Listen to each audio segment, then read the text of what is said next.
Continuando, então, aqui agora, vamos fazer o do Y. Então, vamos pegar a folhinha lá, para relembrar os valores. Tá aqui, ó. O do Y é isso aqui, ó, tá? Então, o otimista é 12, o mais provável é 7 e o pessimista é 2. E a média aqui deu 7, tá?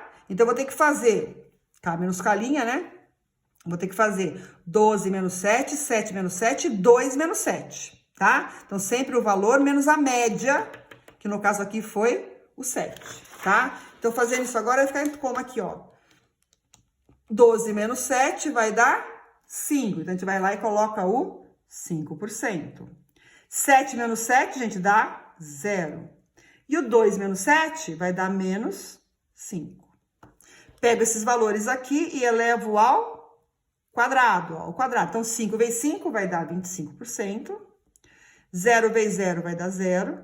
E menos 5 vezes menos 5 vai dar 25% positivo, hein? Porque menos com menos dá mais. Quais são as probabilidades do Y mesmo? Vamos lá pegar de volta, ó. Elas são 0,22, 0,56, 0,22. Então, vou repassar aqui, ó. 0,22, 0,56, 0,22. E vamos multiplicar agora, ó, esse por esse, ó, tá aqui. Então, vamos lá. 25 vezes 0,22 vai dar 5,5. 0 vezes qualquer coisa dá 0. E 25 vezes 0,22 vai dar 5,5%. 5,5 mais 5,5 vai dar 11%.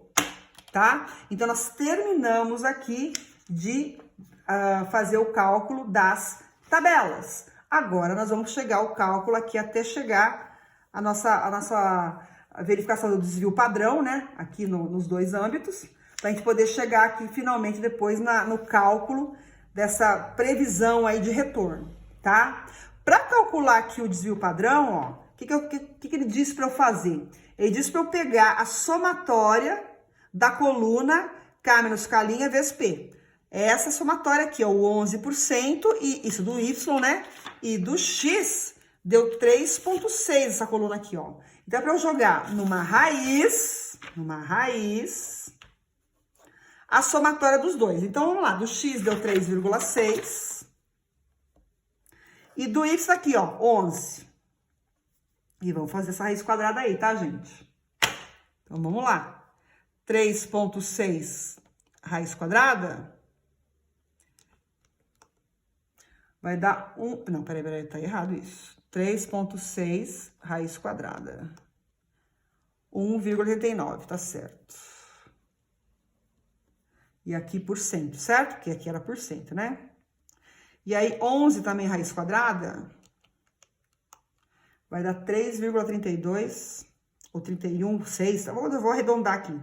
32%, tá? Então, esses são os valores que nós chegamos aí calculando o desvio padrão, tá? Bom, tendo calculado esse desvio padrão aí agora, vocês podem chegar daí ao coeficiente de variação, que é o que eu tinha falado para vocês agora, entre esses dois valores que foram encontrados aqui, tá? O coeficiente de variação que a gente vai estar fazendo aqui, de um ativo, né? Ele vai ser obtido aí com a divisão, então, né? Tem uma divisão, ó, do valor do desvio padrão que você chegou ao retorno, né? Que você estipulou. No nosso caso aqui, a gente chegou aí no retorno mais provável de 7%. A gente vai jogar esse valor aqui, do mais provável nesse cálculo, tá? E aí você vai chegar ali no resultado que vai te dar uma resposta com relação a essa situação que você vai estar colocando aí.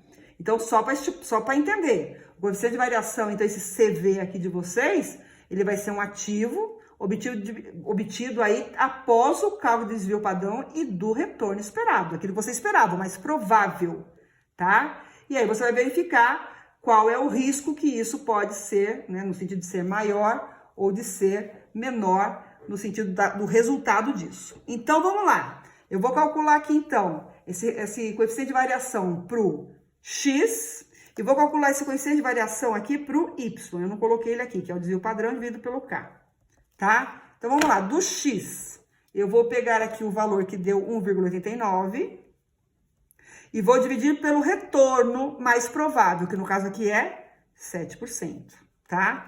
E do Y, eu vou pegar o resultado aqui que é 3,32 e vou dividir também pelo mais provável do... Bom, aqui era do X, né? Perdão, gente. Do Y é 7, né? Tá aqui, mais provável. É que do Y também é 7, né? Mas vamos lá pegar só pra vocês lembrarem. Do Y, do X, o mais provável também, por acaso, aqui é 7, tá? Aqui é uma coincidência. Isso não é obrigatório, não vai acontecer nunca, quer dizer, muito difícil, tá? 1,89 dividido por 7 vai dar 0,27. E 3,32 dividido por 7 vai dar 0,47, tá? O que é que significa isso daqui se eu estivesse comparando o risco de eu aplicar X retorno, no caso aqui foram 2 ativos, no caso vocês vão ser 4. Vocês vão chegar a 4 resultados, vão me dar a conclusão. Qual é a conclusão desses resultados aqui, ó?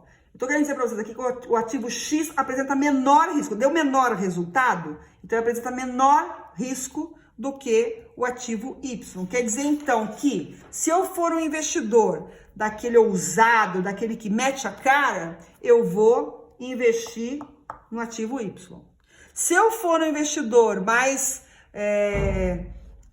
medroso, mais comedido, tal, eu vou aplicar no ativo, eu vou investir no ativo X, porque apesar de ele dar um retorno menor, isso me indica também que o risco de eu dar com os burros na água também é menor, tá? Então, repito, os dois vão dar um retorno. A questão é, você quer correr maior risco, que é o Y, ou você quer correr um risco menor, tem um retorno menor também, que seria, no caso aqui, o X, tá? Então, aqui, ó, ele indica menor risco, e esse aqui indica maior risco. Lembrando que, vamos fazer aqui, ó, normalmente, historicamente,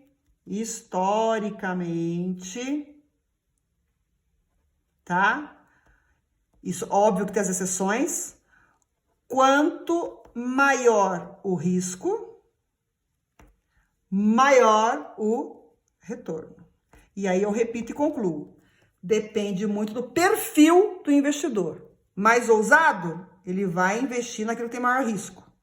Menos ousado, mais comedido, ele vai investir naquilo que dá menor risco, menor retorno, mas pelo menos ele dorme à noite. O outro passa a noite em claro e de repente tem uma bomba na mão ou tem a solução dos problemas do resto da vida, tá bom? Então, isso aqui é uma análise de cenário, você verificar quais os ativos, no caso vocês, repito, vão ser 4, quais os ativos que vocês vão dizer para mim na conclusão depois que valeriam mais a pena no sentido de ter um retorno maior e quais que vocês de repente fariam um investimento aí com retorno menor, porém com risco também menor para não perder noites de sono, tá bom? Então esse aqui é o nosso final do nosso vídeo que trata sobre esse assunto de verificação de cenários, tá? Como eu coloquei para vocês aqui, ó, análise de cenário para investimentos de ativos quaisquer que você tenha na sua empresa aí, numa visão real, pessimista e otimista, tá bom? Então, esse é o término dessa nossa aula, né, sobre risco e retorno. Bom trabalho a todos aí na análise de vocês. Aí até a nossa próxima aula, pessoal. Tchau, tchau.